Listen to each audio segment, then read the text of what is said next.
Good morning. It's Friday, January 15th, 2016. This is Upfront.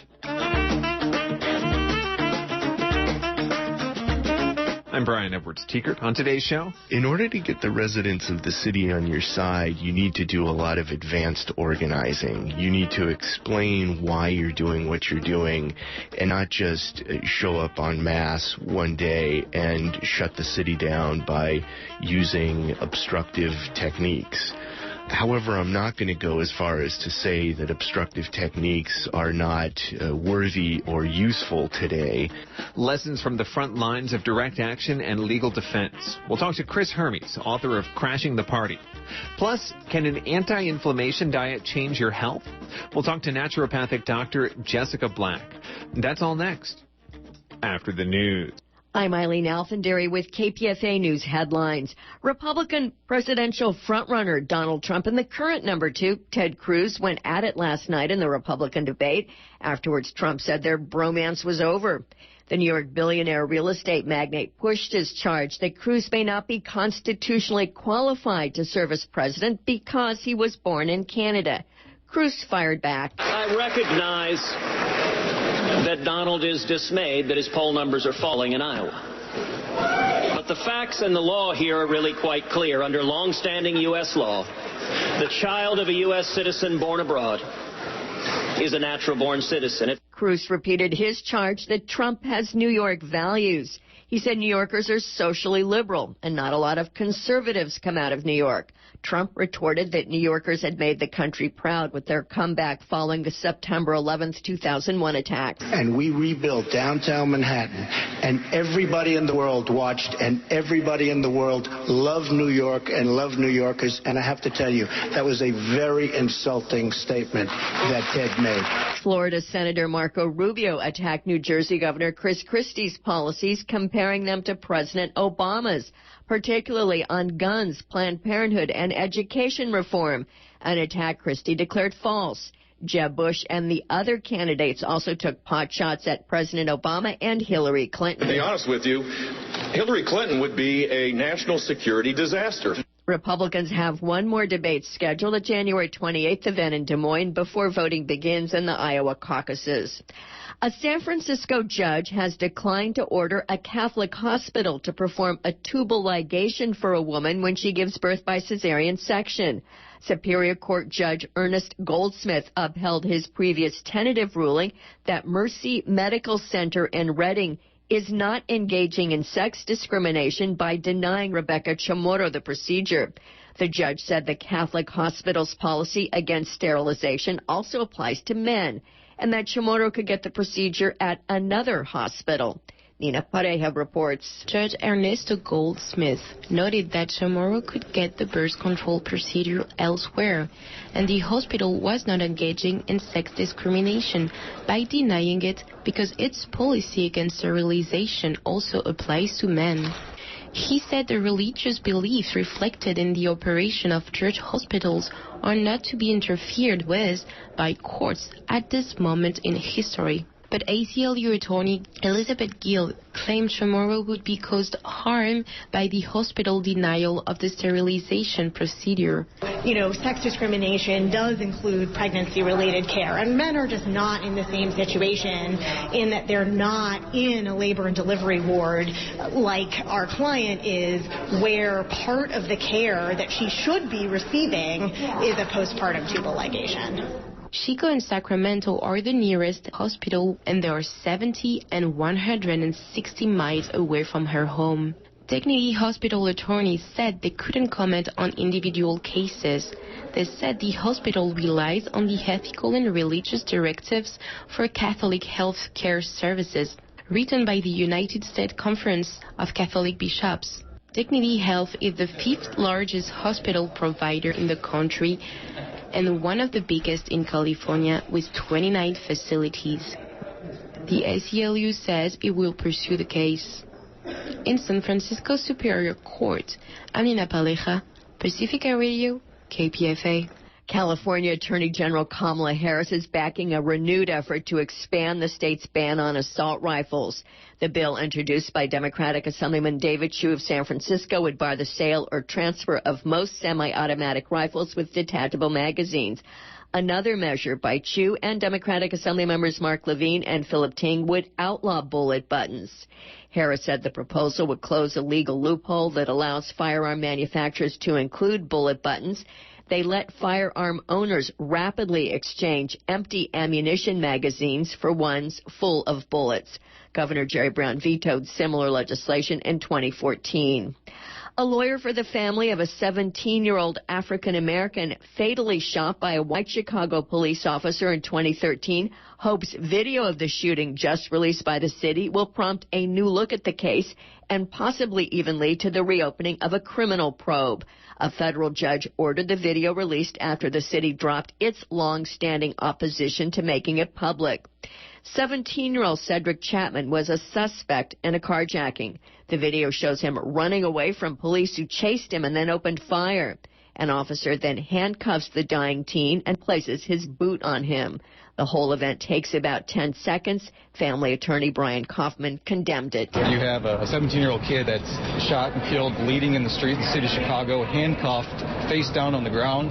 And for him to essentially step on him on top of it, it's just totally unreasonable. Officer Kevin Fry said in a 2014 deposition he opened fire out of fear for his own life and that of his partner after Chapman made a slight turn holding an object. Investigators later said the object was an iPhone box. The United Nations Children's Fund, UNICEF, has confirmed cases of severe malnutrition among children in the besieged Syrian town of Madaya. Local relief workers reported 32 deaths from starvation in the past month. UNICEF staff reported they witnessed the death of a severely malnourished 16-year-old. United Nations Secretary General Ban Ki-moon yesterday blasted Syria's warring parties, and particularly President Bashar al-Assad's government. He said they had committed atrocious acts and unconscionable abuses against civilians. Ban said the harrowing images of starving civilians in Madaya reflected a new low in a war that already has reached shocking depths of inhumanity. Let me be clear. The use of starvation as a weapon of war is a war crime. All sides are committing this and other atrocious acts prohibited under international humanitarian law. 2 convoys of aid supplies were delivered this week to Madaya, which has suffered a months-long blockade by pro-government forces. The UN said another convoy is planned there and to 2 rebel-besieged villages in Idlib province.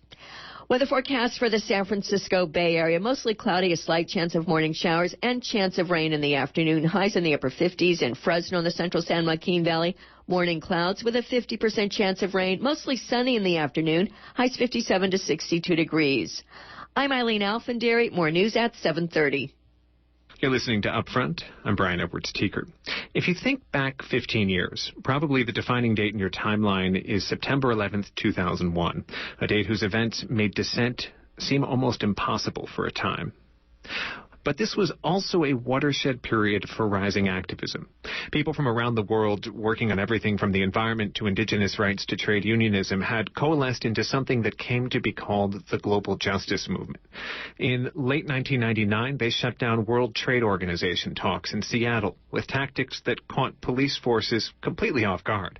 The following spring, they targeted meetings of the IMF and World Bank.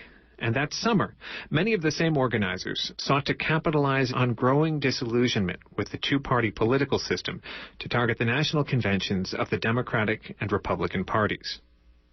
This is also a period in which law enforcement was starting to write its playbook for dealing with disruptive, decentralized mass protests.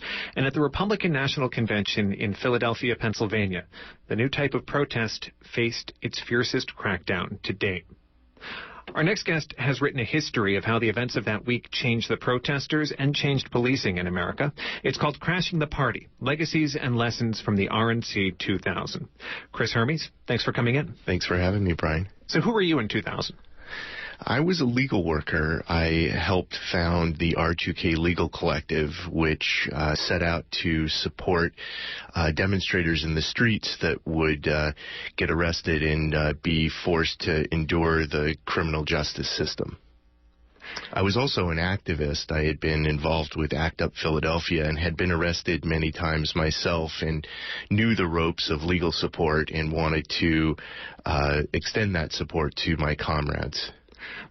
Legal support up until the late 1990s mostly involved making sure the people who got arrested had a lawyer waiting to help them out. Correct. This was a type of legal support we were taking to another level. It was activist-led and really defendant-led. The legal collective facilitated this collective action in the legal system, really politicizing cases, demanding jury trials, training people in representing themselves, so that we could push back against what was a very repressive period. So what does that kind of solidarity work look like?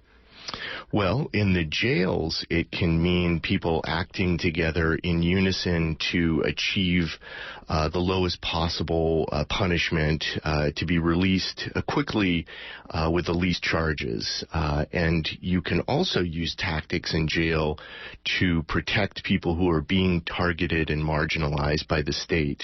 We're talking key organizers, people of color, immigrants, queer folk. In the courtroom, collective action can mean a group trial where the defendants bring their political issues into the courtroom, whether it's through statements being made or in their defense. It means taking cases to trial to support folks who have higher level charges, perhaps felonies. There were 42 individuals from the RNC protests in Philadelphia that sustained felony charges. No one ever got jail time or was convicted at trial as a result of those charges and the prosecutions. So in essence, our solidarity, our collective effort to push back against these types of malicious prosecutions were successful. So the idea, as I understand it, is if you have a large demonstration and the police have responded with a large number of arrests, they actually have a problem, because the jail system is not set up to hold hundreds of extra people for any extended period of time, and the court system isn't set up to process them if they're willing to ask for due process. It's true. In the jails, the state is getting smarter and utilizing or incorporating alternative detention sites. So, for example, in New York in 2004 for the RNC, the city of New York opened up the Chelsea docks to accommodate what was almost 2,000 arrestees at that time. So the idea of clogging up the jails is becoming more difficult. However, it still is possible in some jurisdictions around the country. In the court system, it's actually a lot easier to push back and become a burden on the system, because the vast majority of cases of criminal prosecutions are geared to be pled out, to never go to trial. So if you refuse en masse plea bargains and demand jury trials, that's a huge headache for the system, and it gives you the opportunity for an additional platform for your issues. So in 2000, what was the goal of the protests targeting the Republican National Convention? Well, it was an array of demonstrations that had occurred over multiple days, having to do with health care, right to health care, a Poor People's March, a general free-for-all demonstration that saw the most people over that period of time was on Sunday, coined Unity 2000. But it was August 1st, which was the moment that is most notable, which was the day of direct action against the criminal justice system. And people were protesting really many of the same issues that people are in the streets protesting today: police brutality, the death penalty, the issue of mass incarceration, the fact that we jail and imprison more people than anywhere in the world. And how did the police react to that? The police were very confrontational and violent. At the time, the Philadelphia police commissioner was John Timoney, who had previously been on the NYPD force for nearly 30 years. One of the main themes of my book is that I argue John Timoney used Philadelphia as a laboratory to develop what is today's policing model used against political dissidents. Timoney went on to become the police chief in Miami and oversee one of the most violent episodes against the protesters of the free trade area of the Americas in November 2003. Timoney is now working with the Bahraini monarchy to suppress a popular uprising in that country. But he developed an array of tactics, what you mentioned as the police playbook. They are very repressive tactics used to stifle dissent. These tactics are still used today against movements like Occupy Wall Street and Black Lives Matter. We're talking about preemptive arrests, mass arrests, violence in the streets, unlawful search and seizures, political interrogations, heavy surveillance and infiltration, and ultimately preventive detention in the form of high bails and overcharging.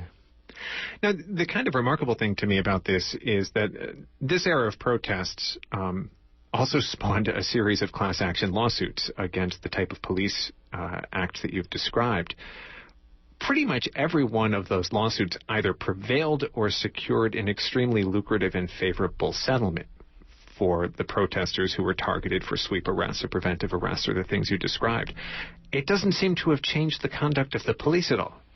That's a very good point, and I go into depth in the book about how police are essentially adhering to their playbook regardless of the costs. Sometimes, as in Philadelphia in 2000, the police will have an insurance policy essentially indemnifying themselves against a host of civil rights violations.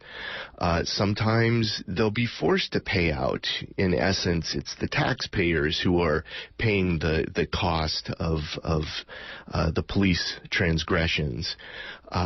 But they are willing to pay the price to violate people's civil rights. So we, right here in the East Bay, we have the Oakland Police Department, who has, as you mentioned, been sued multiple times. There have been hefty settlements that have been paid out to protesters, and they've been forced to change their crowd control policy multiple times. Do they always abide by this revised and stringent crowd control policy? No. So we need to come up with other ways of making sure the police are held accountable. So there is a lot of disdain in movement circles for litigation. It takes forever. It often feels horribly disempowering because you basically turn over all your agency to a lawyer. What is an example of a legal tactic that you think works, that builds power for protesters instead of taking it away? Well, in my experience, people working together with a unified goal or set of goals is crucial. And that can mean if there are groups of people arrested at the same place in the same time, use whatever prosecutorial pressure is being placed on you as a defendant to push back with others. So develop a legal strategy that is going to illuminate some of the violations that may have occurred on the streets or may be part of the legal system. Give me a for instance. Well, there was a lot of police violence in Philadelphia, as there is across the country quite often when mass demonstrations occur. Bringing that police violence into the courtroom and shining a spotlight on it can be important to wage this battle in the court of public opinion at the same time as the courtroom, which, is enclosed and has marble slabs containing a lot of what goes on inside the walls. So it's basically being able to take what's going on inside, broadcast it outside, and make sure the public is aware of this type of repression that's occurring. And how do you actually do that? Walk us through it. What does it look like in the courtroom? Well, it involves a lot of organizing. So you're holding demonstrations to draw attention to the actual court dates. You're bringing people into the courtroom to pack the courtroom so that the judge and possibly the jury know that there is support for folks that are on trial or being prosecuted. It's using certain legal arguments in the courtroom to draw out the issues. It's making sure the media is in the courtroom, or at least knows what's going on and knows the pertinent issues related to the prosecution. It's making statements in the courtroom, having defendants represent themselves pro se. That can also infuse a political environment. We pushed the boundaries considerably with court rules in Philadelphia. We came in unfurling banners. When we were prevented from communicating our message, we came in with our mouths taped shut.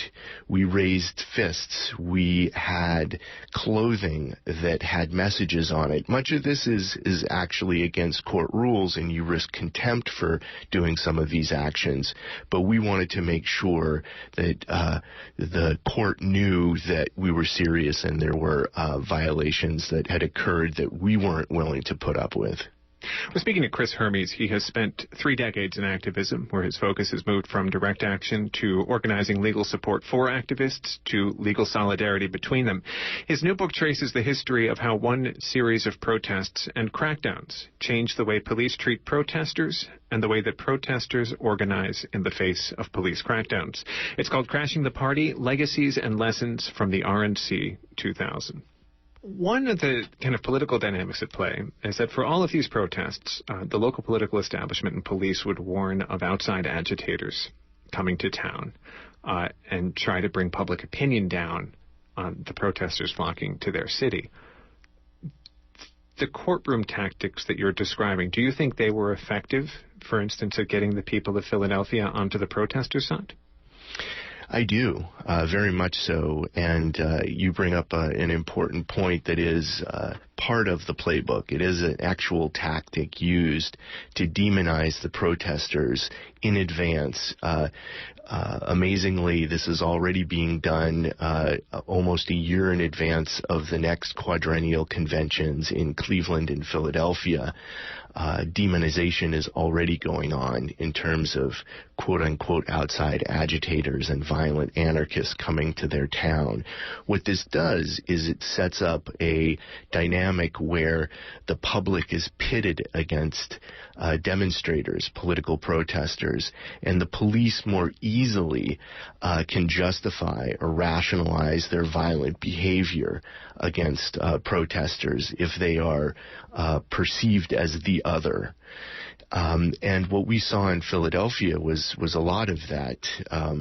The police seizing the narrative early on fairly easily by having a cozy relationship with the mainstream media, and activists having to use the courtroom and these political prosecutions to illuminate what actually happened and to gain the public sympathy for the plight of the activists. And that takes a very concerted media campaign.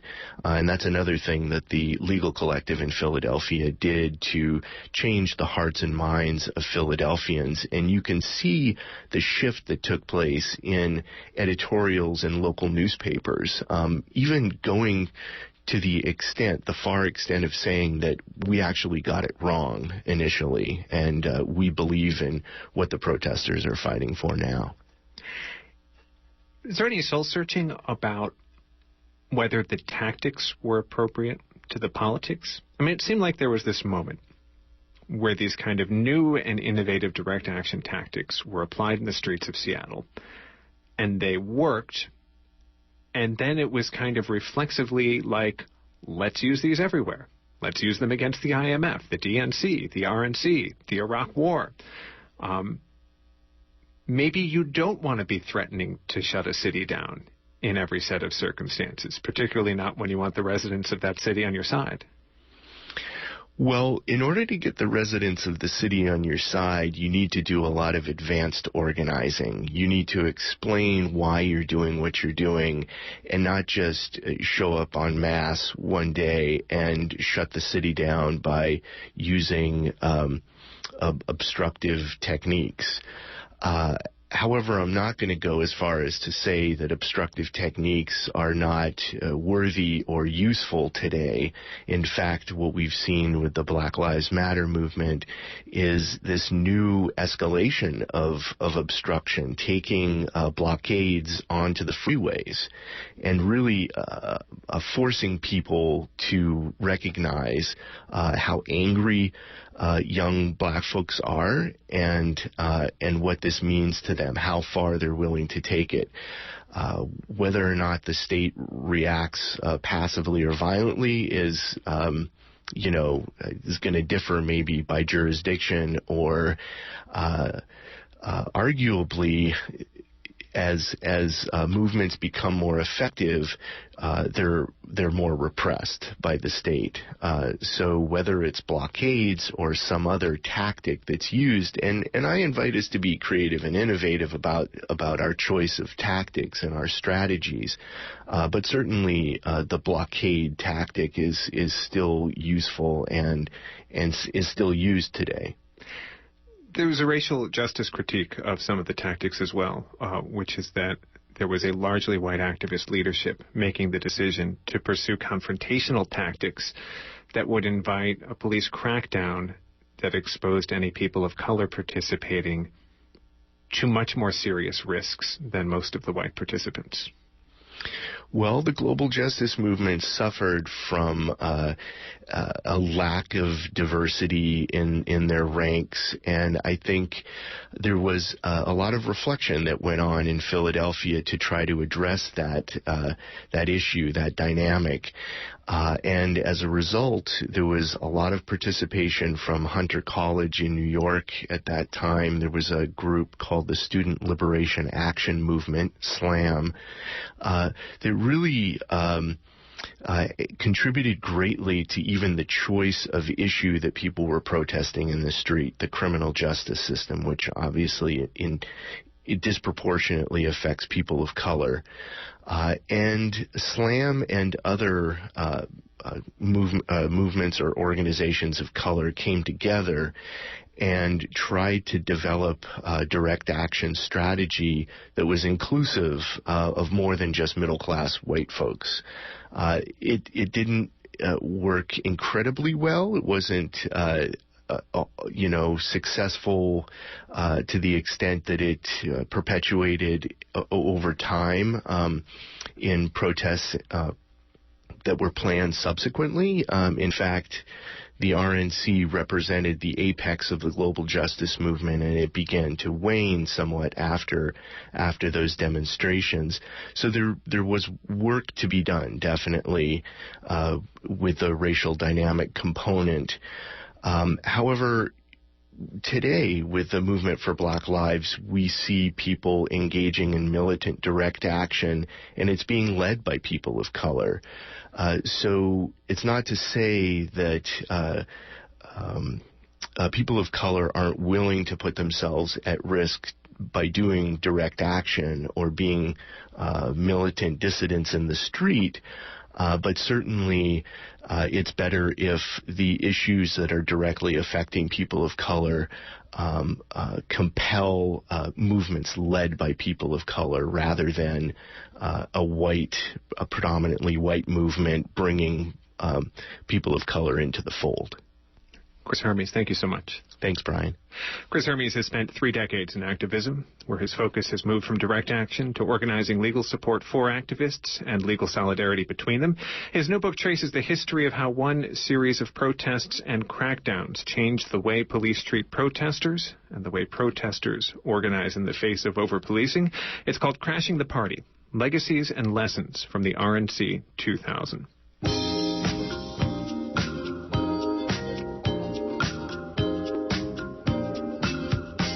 Coming up on 7:30 in the morning, you're listening to Upfront. I'm Brian Edwards-Tiekert. Next, can an anti-inflammation diet change your health? And will you still like eating if you do it? We'll talk to naturopathic Dr. Jessica Black, whose new book is either a cookbook full of medical advice or a medical book full of recipes. We'll figure out which after the news. I'm Eileen Alfandary with KPFA News headlines. The gloves came off as Donald Trump and Ted Cruz attacked each other more pointedly than ever before at last night's presidential debate. Trump questioned whether Cruz, who was born in Canada to a U.S. citizen, is eligible to serve as president. Cruz had a ready answer. You know, back in September, my friend Donald said that he had his lawyers look at this from every which way. And there was no issue there. There was nothing to this birther issue. Now, since September, the Constitution hasn't changed. But the poll numbers have.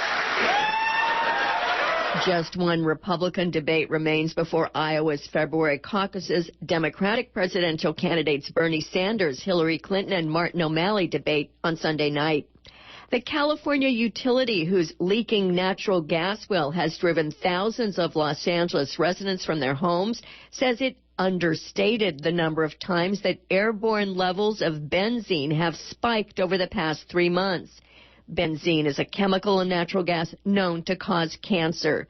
Southern California Gas said that 14 air samples over 9 days found levels of benzene at least double the amount that regional regulators consider typical. The company previously said just 2 air samples briefly showed elevated levels of benzene. The company says the error was an oversight, and it stands by its conclusion that none of the findings pose a health risk to the community. The gas release has sickened residents and forced thousands to evacuate. California Governor Jerry Brown laid out his vision for California's water future at a conference of water agencies in Sacramento. He renewed his push for a controversial plan to build tunnels to divert water around the Bay Delta. That's a project opposed by many environmental activists and Delta farmers. We'll have a report from Christopher Martinez on the 8 a.m. news. Goldman Sachs says it will pay over $5 billion to settle claims it misled mortgage bond investors during the financial crisis. Goldman said the settlement comprises a $2.4 billion civil penalty and $1.8 billion in relief for homeowners whose mortgages exceed the value of their property, as well as distressed borrowers.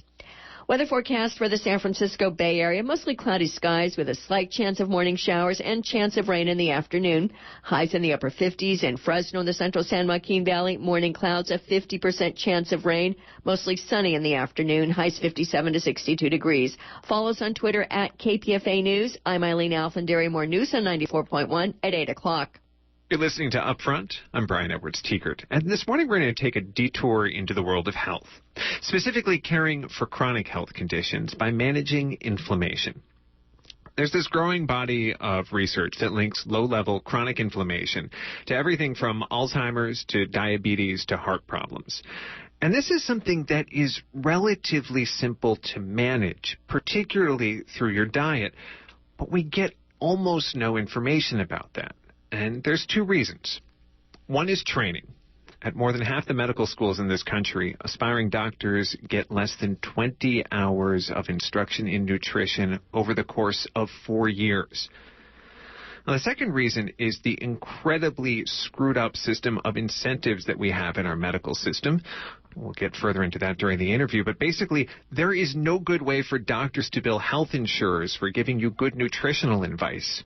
And in fact, doctors are under pressure to minimize the time that they spend with you on a routine visit, so it's often easier to hand out a prescription for pills than to walk you through everything you eat and how you might change it to improve your health. Well, we figured we would pick up the topic with someone who comes from a different branch of medicine. Dr. Jessica Black is a naturopath. She runs a primary care center in Portland, Oregon. She's the author of several books on combating chronic disease, including the Anti-Inflammation Diet and Recipe book, which has just come out in its second edition. Welcome. Thank you for having me.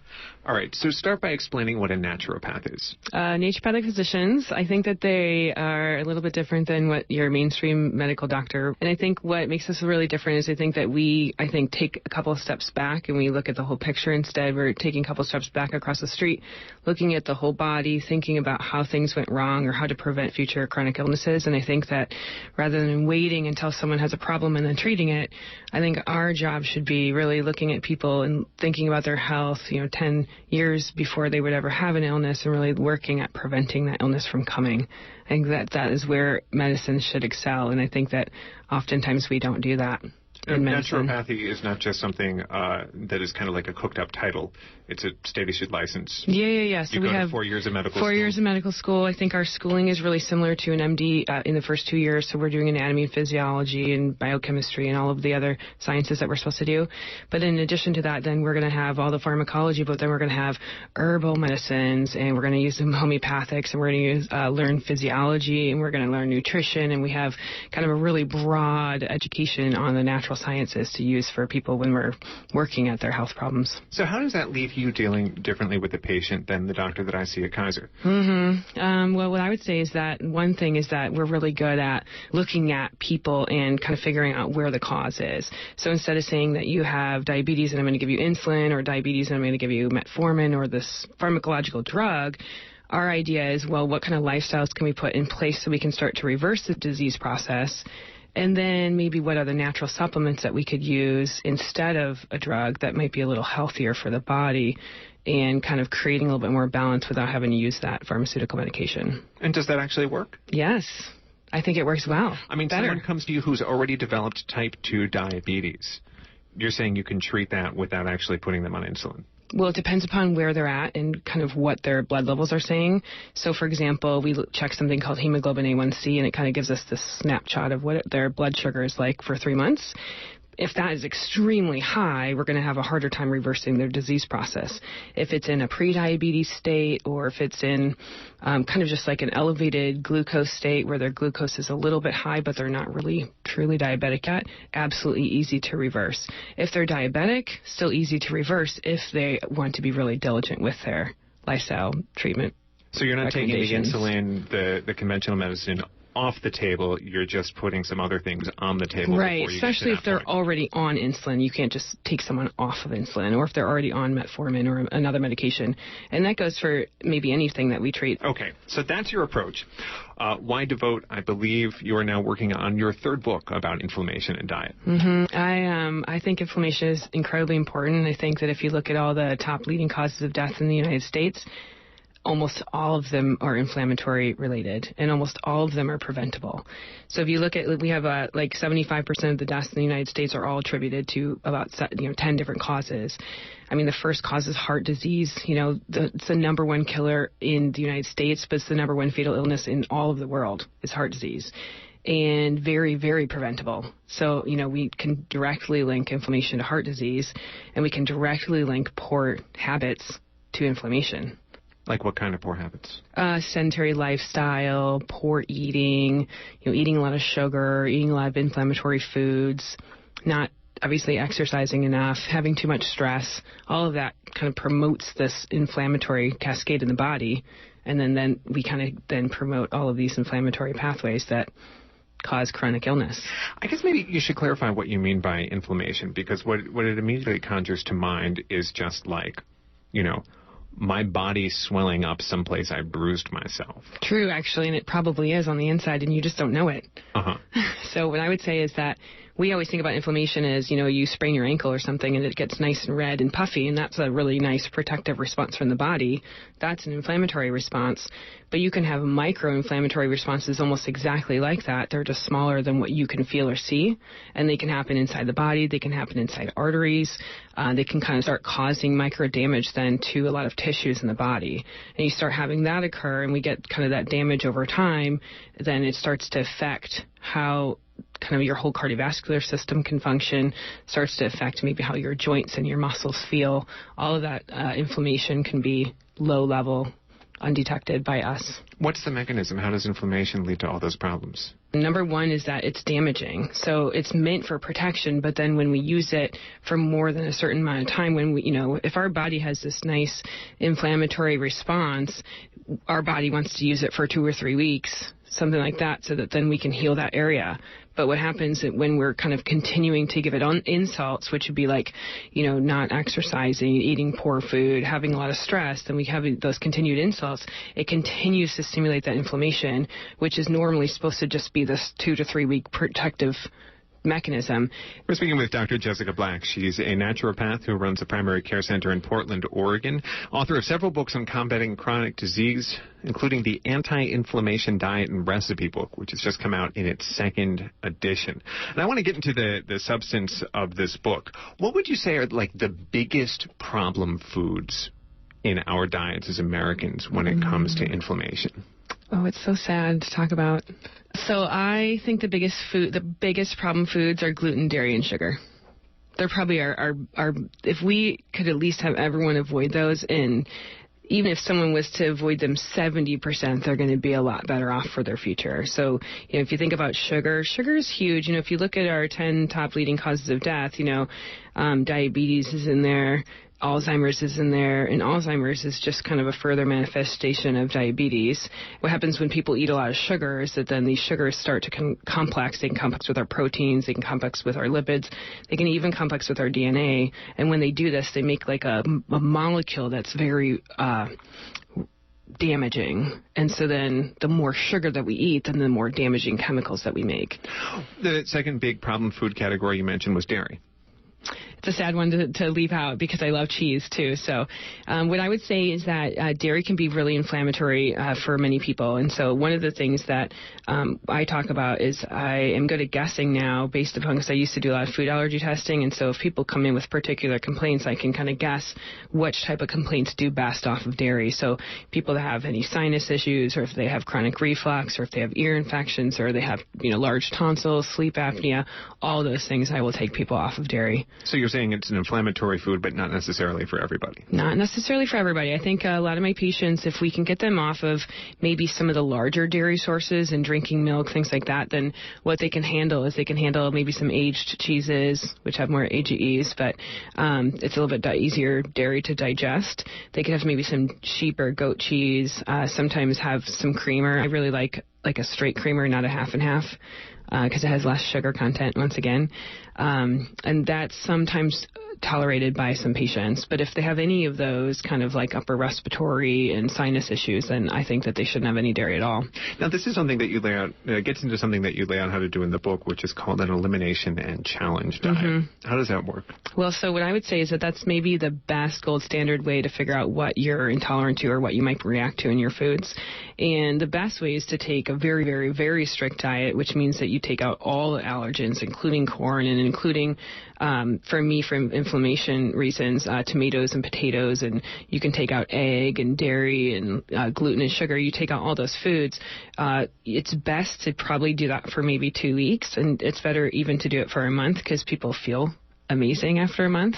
And then what we do is we start to have them reintroduce foods, and they do one at a time, almost like we would do with an infant when we're starting to introduce foods to an infant. Okay, when you take away all those things, what are you eating? Yeah, is that so funny? Is you're it like eating. A diet of pure musk oxen? Well, if you can imagine, it's probably what we used to see long ago if we look into something like the paleo diet. So, we're eating lots of vegetables, we're eating lots of fruit, we can have some rice, we can have some legumes, we can have some healthy sources of chicken, or we can have some healthy grass-fed sources of beef. So I'm allowing some of those foods in so that then you can make this really nice, complete diet without feeling like you're missing something. But then you start adding other foods one at a time until you find something that makes you feel like crap. And then you try it again. So what I would say is that, let's say we're into dairy or something, then we're not going to introduce it like pizza, because then we're going to get gluten and dairy and tomatoes, everything together. I want dairy just to be introduced by itself, glass of milk.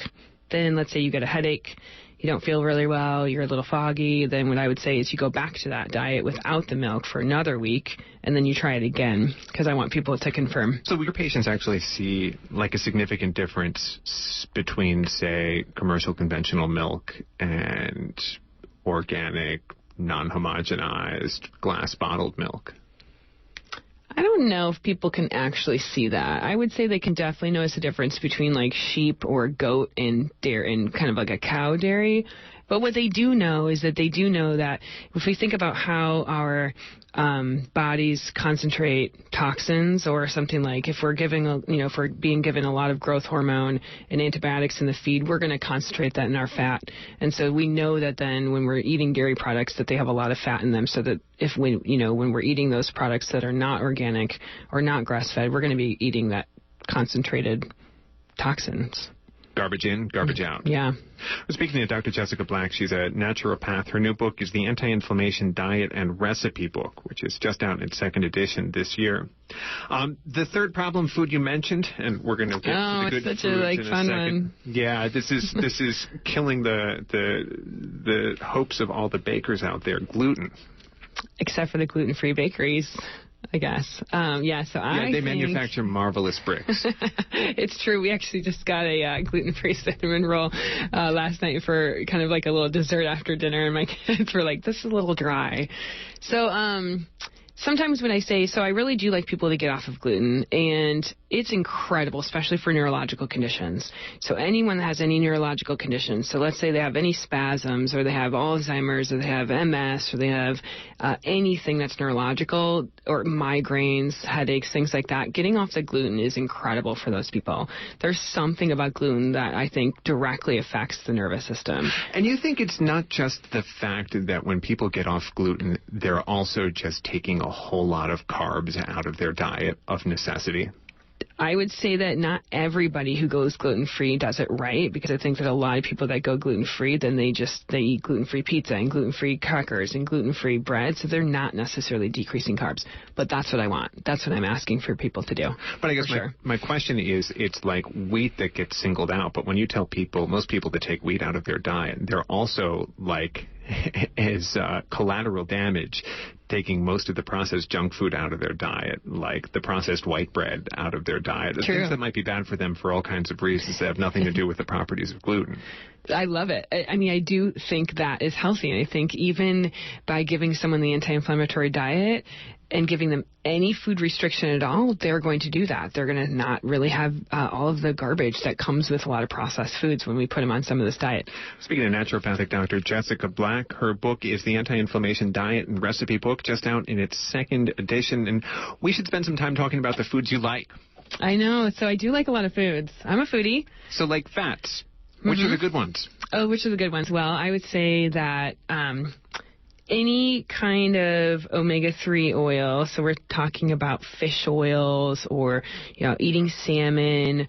Avocados are a really good source of fat. Coconut, and everyone's kind of coconut oil crazy right now, but coconut, is a really nice source of fat. Okay, well, this is perplexing advice, because conventional wisdom is stay away from those saturated fats. Coconut oil is practically all saturated fat. It's solid at room temperature, so what makes you say it's a good fat for you? Yeah, so I think it's a good fat for you because I think we need saturated fats, and I think that if we look into all of the research on fats, I think it's old news to say not to have saturated fat. So if you look at all the kind of more... Well, it's not old. I mean, my father just had his first heart attack 2 weeks ago. It's still the advice they're handing out. So I think how maybe saturated fat got a bad name is through fried fats like bacon. Bacon is super high in advanced glycation end products. It's the saturated fat that maybe people aren't going to be healthy if they continue eating a lot of bacon. I eat some bacon. I think it's fine in small quantities as long as we're balancing it with all of these vegetables and fruits. And, so for me, it's all about balance and moderation. So what about, the conventional wisdom is that the polyunsaturated fats are the ones that are good for you. Yeah, I haven't gotten to them yet. The like cooking olive oils. Yeah. So what I would say is that olive oil is a monounsaturated. Yeah, monounsaturated fat. But if we look at all the polyunsaturated fats, I want everyone to be cautious about heating those. And even olive oil, I want people to be cautious on heating those either. So they have low flash points. They start smoking at low temperatures. Yeah, and as soon as they smoke, you're already turning into hydrogenated oils. You're making more advanced glycation end products. So if you're starting to kind of saute something and you already see your oil smoking, you should almost toss it out, wipe out your pan, and start over. If you get to a smoking point. So what I would say with sometimes if we're stir frying, I might use something that's a little bit more stable. So I might use like an organic butter, or I might use like a coconut oil, and then I might save my olive oil and my flaxseed oil and some of those other oils to use in like a salad dressing. So the monounsaturated oils like olive oil, not bad, but bad for cooking. Bad for cooking at high temperatures. You could probably do a light saute as long as you were kind of on almost low-medium. No higher than low-medium, because you don't want it smoking. Speaking of Jessica Black, she's a naturopath. Her book is The Anti-Inflammation Diet and Recipe Book, which has just come out in its second edition. And the majority of this book is devoted to recipes that you've come up with and propagated. I was hoping you could walk us through some of them. A lot of them look like basically very conventional Mediterranean dishes. I went through your recipes for baba ganoush and dolma stuffed grape leaves, and it doesn't look like there's any special juju in there. It looks like what they're making on the street around the Mediterranean. Absolutely. If you think about the anti-inflammatory diet, I mean, it's very similar to the Mediterranean diet. It has, you can add a lot of olive oil, really good meats, a lot of vegetables. If you look kind of at the Mediterranean countries, I mean, that's what they're eating. They all have gardens. They eat a lot of vegetables. They do have a lot of pasta. I think their pasta and their gluten is grown differently there, and I think that they probably have these nice long wispy stalks that we don't have. And so I think that the whole point of a healthy diet is making sure that you're picking really good ingredients and putting them together in a creative way so that they taste good. Okay. Then you have some very exotic substitutions in some of your dishes, particularly when you're trying to get rid of wheat flour. What's the craziest kitchen chemistry that you had to do in this recipe book? Craziest kitchen chemistry? I think the baking is the hardest part. So if you can, anyone can throw together stir fries and other foods, but when you talk about baking's the chemistry. So you have to know kind of the balance between your baking powder or whether or not you want to use a baking soda, and baking soda always needs an acid with it. So oftentimes if I'm making up a recipe is I'll make it, and I kind of will just make it based upon the texture and how maybe thin or thick like the consistency is, and then I'll bake one. So if like I'm making muffins or cookies or something, I'll bake one and then make figure out what's wrong with it. And then based upon like if it spreads too much or doesn't spread enough, then you have to kind of change something to make it a little bit better. What's your favorite recipe in here? Like, what in this book are you most likely to pull out and cook for your family? Well, okay, so what I love the nut and curry hummus. It's one of my favorites because it's kind of like this peanut curry hummus, and it's just nobody ever makes a peanut curry hummus, and so you always bring it to potlucks, and people eat it up like crazy. It's really good. And the turmeric in that curry has systemic anti-inflammatory properties. Yeah. That's very exciting. There's a huge section in here on teas. Are teas an anti-inflammatory substance? Well, because of the tannins and because some of the constituents of tea, they have some incredible healing properties. And so some of the tea recipes that we make up are things like, let's say that going through school, you learn a lot of herbs and you learn how to use herbs. And so sometimes you can take an herb in a tea form, and I think it has a little bit of a different way, it's like a different way that it heals you. So instead of just like popping it in a capsule or pop it in a tincture, I think that there's also some of this stress relieving quality to making a tea and spending a little bit of time making the tea, so that then you kind of have to have this process. And I think that that's sometimes a really important part to healing. So, for example, we have these teas in our office. We have one's called Happy Mind tea, which I can't remember if I put that one in there or not, but what I like about it is we use it for people who are anxious or have depression, and I think that the neat part about that is also part of their drinking of the tea is making the tea. So they have to spend a little time, and they make, we have them make it with kind of bulk herbs. So they actually have to make it, they have to steep it, they have to think about it, they have to strain it, and then they can drink their tea. And I think that process is almost more, just as important as drinking the tea. The thing I'm always struck with going through a health recipe book like this is that for a lot of people, it's not a question of choosing to cook healthy foods. It's a question of finding the time to cook it all. And their problem is just that they don't, and they're eating what's available. True. And what's available is junk. True. Easy. It's quick, and it's cheap sometimes. So, what does it take to actually get into that routine? I think that when people learn to experiment, it's better than always following a recipe book. I think that you use a recipe book so that you can get ideas. And let's say that you don't have everything on the recipe. I think that learning how to improvise from your own kitchen is really important so that it becomes easier to cook. So that then, let's say you're looking through a recipe and, they call for lemon and you don't really have lemon, but you might have vinegar. And it's maybe I could use that instead. And so I think if you really start to learn how to make changes to recipes, I think it helps you improvise then in your kitchen for the future. So I included with every recipe a substitution idea. And so that then what I want them to do when they read this book is I want them to learn that they don't have to follow these recipes 100% and that they should make any substitution that they want so that then they learn for the future how to make their own recipes on their own. So, Jessica Black, I was almost scandalized to see that after all the cautions you have about sugar in this book, you have an entire section devoted to desserts. True. Because sugars are really hard to avoid. And if they're going to have a dessert, I want them to have a dessert that's out of my recipe book and it's healthier. So how is the no-bake oatmeal cookie recipe good for you? Well, it's not necessarily good for you. What I would say is that it decreases... if you're going to have this compared to going out and getting something, sugar somewhere else, this is going to be a lot healthier for you.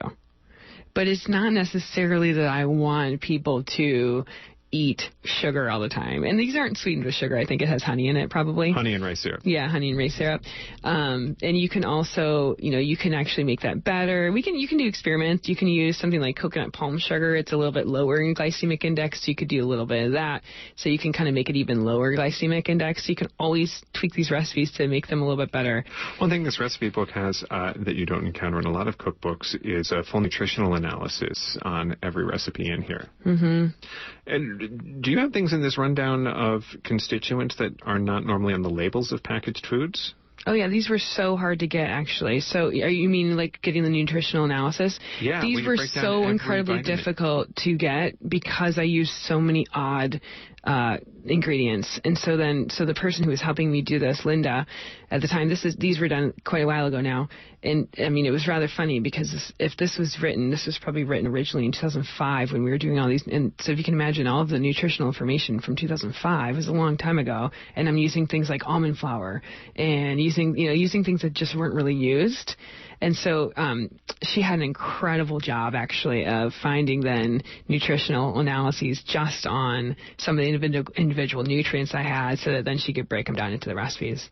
So I didn't do that on my own. And you weren't doing gas spectrum chromatography? No, not doing that either. But she's very good, and she was really, kind of specific about it, so she was really great. Well, Jessica Black, I learned a lot. Thank you so much, and thank you for coming in. Yeah, happy to be here. Jessica Black is a naturopath. She runs a primary care center in Portland, Oregon. Author of several books on combating chronic disease, including the Anti-Inflammation Diet and Recipe book, which has just come out in its second edition. And that does it for today's show. Upfront is a production of the KPFA News Department. We're here weekday mornings at 7 a.m. We post information about our topics and our guests online at kpfa.org, where you can also dig through our archives and subscribe to our podcast and connect to us on social media.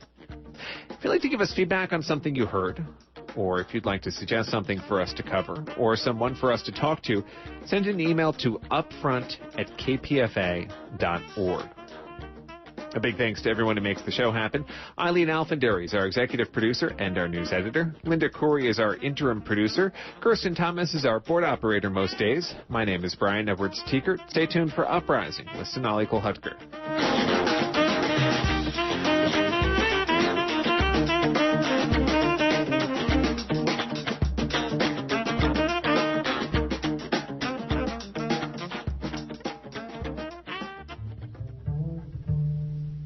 Is making a difference important to you? Is charitable giving one of your core values? Like many people, you'd like to know that the causes and organizations you care about today will continue to thrive in the future.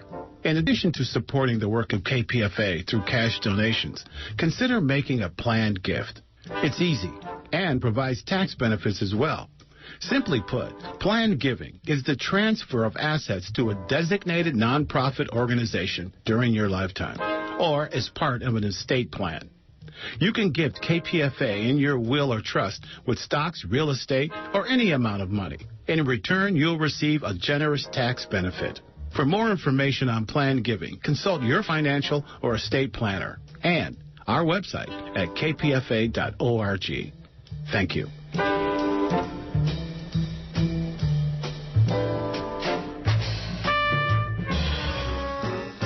You are tuned to 94.1 KPFA in Berkeley, 89.3 KPFB in Berkeley, 88.1 KFCF in Fresno, and 97.5 K248VR in Santa Cruz. Online at kpfa.org.